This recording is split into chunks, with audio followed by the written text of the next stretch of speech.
Assalamualaikum warahmatullahi wabarakatuh. Nama saya Tommy Surya Lesmana dengan NIM 101200009. Di sini saya akan membahas tentang cara merancang decision tree atau pohon keputusan. Video ini adalah tugas untuk memenuhi syarat ulangan tengah semester mata kuliah pengambilan keputusan. Baik, langsung saja. Untuk pendahuluannya, secara umum, pohon keputusan atau decision tree adalah suatu gambaran pemodelan dari suatu persoalan yang terdiri dari serangkaian keputusan yang mengarah ke solusi. Tiap simpul dalam decision tree menyatakan keputusan dan daun menyatakan solusi. Bisa juga decision tree adalah diagram analisis yang dapat membantu pengambil keputusan ketika menghadapi beberapa opsi dengan cara memproyeksikan hasil yang mungkin terjadi. Nah, kemudian saya akan membahas bagaimana cara merancang decision tree atau pohon keputusan. Ada beberapa kode yang perlu diperhatikan, yaitu ada notasi D, notasi A, dan O, yaitu D pengambilan keputusan, A alternatif, kemudian O atau outcome yang diharapkan. Sekilas dulu bahwa manusia itu mempunyai satu kondisi di mana bisa mengontrol keputusan dan kondisi lain tidak bisa mengontrol apa yang dia inginkan. Jadi apapun yang bisa dia kontrol dalam pohon keputusan dinamakan dengan alternatif. Dan ada satu kondisi juga yang dia tidak bisa dikontrol. Nah, nanti mungkin di slide selanjutnya. Kemudian, outcome yang diharapkan, jadi setiap kita memilih alternatif, berarti ada outcome yang diharapkan. Nah, kemudian istilah-istilah lain dalam pohon keputusan ada beberapa istilah. Jadi, ini yang berbentuk kotak ini bisa juga disebut alternatif, node, tindakan, atau course of action. Jadi semua merujuk pada si kotak itu. Nah, ini pohon yang lebih lengkap. Kotak itu disebut dengan node atau alternatif dan sebagainya telah disebutkan tadi. Kemudian, sesuatu yang tidak dikontrol oleh manusia itu dinamakan dengan event node. Yang kotak artinya bisa dikontrol, dan yang bulat itu tidak bisa dikontrol. Ciri khas dari event node adalah adanya P, yaitu probabilitas. Jadi di mana kita mempunyai satu event node, berarti di situ perlu ada informasi tentang peluangnya.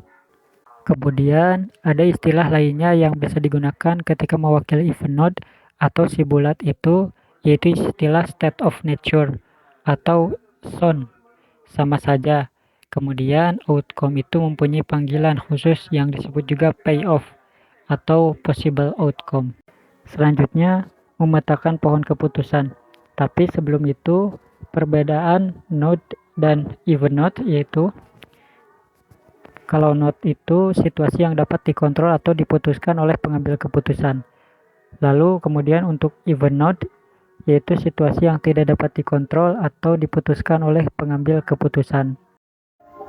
Nah, sebelum lanjut, ini adalah langkah-langkah tabel keputusan dan contoh kasusnya. Nah, sekarang saya akan membuat contoh kasusnya. Anggaplah ada seorang kepala sekolah punya lahan lumayan luas di pinggir kelas. Jadi kemudian kepala sekolah itu berpikir bagaimana memanfaatkan lahan yang ada di situ. Pilihannya adalah dia bisa membangun kantin besar, misal bangun kantin kecil, atau tidak bangun apa-apa. Baik, bisa dilihat pada tabel keputusan berikut. Nah, kemudian informasi angka yang ada di dalam kotak itu dinamakan payoff. Kemudian cara membacanya, kalau beliau bangun kantin besar, kemungkinan beliau dapat payoff itu 150 juta dalam ribu ya. Itu pasar yang layak. Kemudian untuk pasar yang tidak layak, bangun kantin besar mendapatkan kerugian 120 juta. Kalau enggak bangun apa-apa, berarti nilainya 0 karena tidak membangun sama sekali. Lalu mengenai probabilitas di mana peluang pasar layak itu 0,5 dan pasar tidak layak 0,5 juga.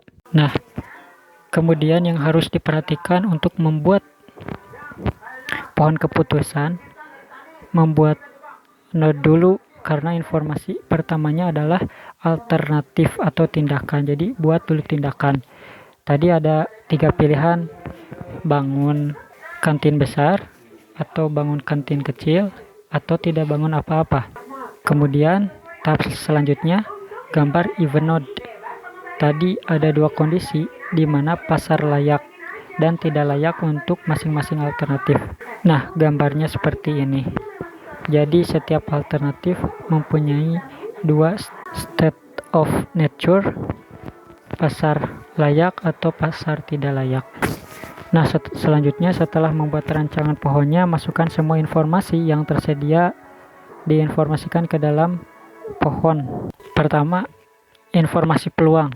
Masukkan juga payoff-nya, yaitu 0,5 masing-masing state of nature-nya.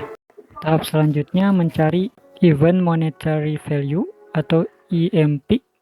Cara menjumlahkannya yaitu masing-masing payoff dikalikan dengan probabilitasnya, terus ditambahkan dengan payoff dari event lainnya. Jadi tinggal dikalikan payoff dengan probabilitasnya. Setelah dapat, kemudian hasil yang barusan tinggal langsung disimpan pada informasi EMP. Jadi tiap-tiap ada yang bulat atau even node itu dikasih keterangan EMP 1, EMP 2, EMP 3. Sebagai keterangan, kalau misalnya ada tanda bulat berarti harus menghitung EMP. Tapi kalau di depannya itu ada tanda kotak atau node, teman-teman gak ngitung tapi memilih apa yang dipilih. Karena kita pakai EMP, yang dipilih adalah yang mendapatkan payoff tertinggi, yang mana 30.000. Jadi apa kesimpulannya? Mencoba membangun kantin kecil karena menghasilkan payoff tertinggi, yaitu 30.000 atau satuan uang 30 juta. Baik, sekian dari saya. Semoga dapat dipahami materi yang telah disampaikan. Terima kasih banyak atas perhatiannya. Wassalamualaikum warahmatullahi wabarakatuh.